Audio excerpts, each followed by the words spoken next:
This is Autoline Daily, the show dedicated to enthusiasts of the global automotive industry. 6 days from now, Donald Trump gets sworn in as President of the United States, and the auto industry is stressed out over the tariffs he said he's going to slap on imported cars and components. Trump has promised anything from 25% to 200% tariffs, which would impact every automaker and almost every automotive supplier operating in the U.S. Every traditional automaker imports vehicles, and every vehicle in the U.S. uses imported components. So those tariffs would drive up the price of new cars, which would likely cause a drop-off in sales. Bloomberg reports the Trump team is trying to figure out how to enact those tariffs with the least economic impact. They're talking about phasing them in by 2 to 5% per month. And while that may soften the blow, they would still end up crippling new car sales. The race is on between the US and China to see who will dominate autonomous vehicle technology. While the US has strong players like Waymo, Zoox, Aurora, and Tesla, China seems to be pulling ahead with actual applications. WeRide, which was founded in Silicon Valley and is traded on the NASDAQ, is headquartered in China, and it's about to open a Robo-Shuttle service at the Zurich airport in Switzerland. It's going to use a bus made by Renault and powered by WeRide's AV stack. Pony.ai is another Chinese AV company that started in Silicon Valley and is traded on the NASDAQ, and it just got permission from the Chinese government to operate platoons of autonomous trucks, where a lead semi-truck with a driver is followed by other semis without drivers, which Pony.ai says can significantly reduce logistics costs. And Huawei, the giant Chinese telecommunications company that's getting into the auto industry, just started a pilot program at the international airport in Shenzhen where cars can autonomously park themselves. Drivers have to stop their cars in a designated area, then use an app to select a parking spot, which is also in a designated area. The car will then drive itself to that spot, and if it's already occupied, it will find another spot. Audi showed a similar concept years ago at CES in 2013, and there's a pilot program at the Smart Parking Lab in Detroit that opened in 2021. But it looks like Huawei will be the first to commercialize the technology.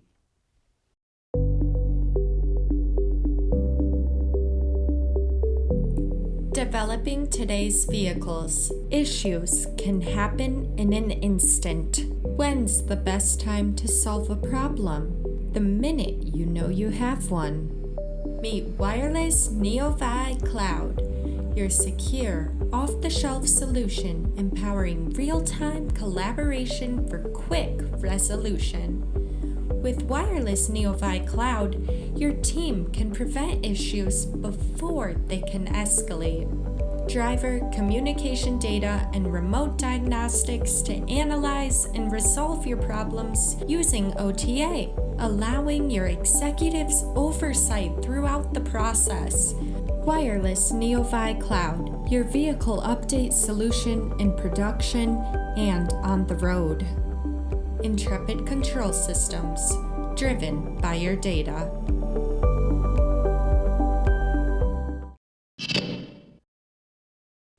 The Biden administration is said to be finalizing rules today that will ban Chinese and Russian connected car software and hardware, as well as from Chinese companies testing self-driving technology on U.S. roads, starting with the software in the 2027 model year and followed by hardware in 2029. But they're not going to include Chinese software that was developed before the new rules, as long as it's not being maintained by a Chinese company. That means some Chinese-made vehicles and vehicles with older Chinese tech, like models from GM, Ford, Hyundai, Toyota, and VW, would still be allowed to be sold in the U.S.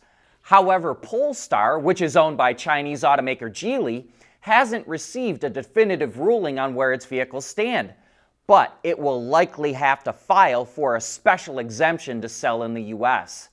But it's going to be very hard for any Chinese or Russian company to offer a vehicle in the U.S. market, and the Commerce Department also said it's planning to propose rules that would ban Chinese software and hardware in larger commercial vehicles like trucks and buses.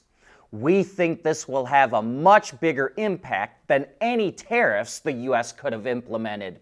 But we wonder if it will have any effect on the robo-taxis that Waymo is getting from Chinese automaker Zeekr, which is also owned by Geely. However, Zeekr's CEO is confident it will be allowed in the US, claiming it will be the first Chinese car brand to enter the market. And thanks to Autoline viewer Sean, great name by the way, we know that Waymo and Zeekr are already testing vehicles in San Francisco. This is the Zeekr RT, a purpose-built robo-taxi that's based around a new electric Zeekr minivan called the Mix. One thing we notice is that it looks like the vehicle has a manufacturer's plate from Michigan. That could be an indication of where they're getting upfitted with all their AV sensors. It looks like the refreshed Model Y will first launch in China this March, but Europe won't be far behind. Reports say Tesla has already started production of the new Y for the European market at its factory in Berlin. And speaking of the Model Y, it was the best-selling vehicle in China last year. It sold just over 480,300 examples, an increase of over 5% compared to the year before. That was less than 300 units ahead of second place, the BYD Kin Plus sedan. Tesla's global sales were down slightly last year, but it set a record in China, and the refreshed Y got a reported 50,000 orders on its first day. So it could repeat as the top seller in China again this year. But it wasn't just Tesla. Electric vehicles as a whole had a record year in 2024. According to research firm Romotion, sales of fully electric and plug-in hybrid vehicles hit 17 million units last year, an increase of 25% compared to the year before. Not surprisingly, China accounted for most of the total with 11 million EV sales. And speaking of sales, like the German luxury brands, the Volkswagen Group saw its sales decline last year. The automaker sold 9.03 million vehicles, a drop of 2.3% compared to 2023. It sold 3.2 million vehicles in Western Europe, which was slightly less than a year ago. Its sales in China were down 9.5% to 2.9 million vehicles, but its sales in North America topped 1 million units, a 6% gain. The VW Group sold just under 745,000 pure electric vehicles globally in 2024, a decrease of 3.4%. EV sales were up 8% in China, but down 5% in Europe and down 30% in the US. And it's not just passenger vehicle makers that are struggling in Europe. So are the big truck companies. Daimler Truck reported a 12% decline in its annual sales last year, and Traton, which is part of the VW Group, saw a 1% drop in sales. Last year, Daimler cut its annual outlook and reduced hours for some workers in Germany due to weak demand in Europe and Asia. As we reported last week, Hyundai is bringing its Inster small electric SUV to Japan, which will have a starting price of $18,000. It's already on sale in South Korea with a $19,000 price tag, so it's interesting to see that the model is much more expensive in Europe, where it starts around $27,000. And the automaker just announced it's launching a more outdoorsy version called the Inster Cross in the UK, which will start at $35,000. The model features 17-inch alloy wheels, new front and rear bumpers, exclusive side skirts and black cladding, a roof rail, and more. It features a 49 kilowatt-hour battery and has 223 miles of range based on the WLTP test cycle. Deliveries are expected to start in May. But that brings us to the end of today's show. Thanks for making Autoline a part of your day.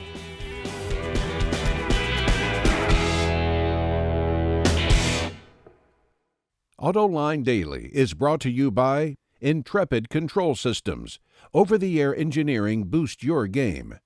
And by Teijin Automotive Technologies, the formula for better mobility. There's nothing wrong with heavy metal. Hey, lighten up. But with world-class composite material, Teijin Automotive Technologies makes vehicles lighter, safer, and more eco-friendly.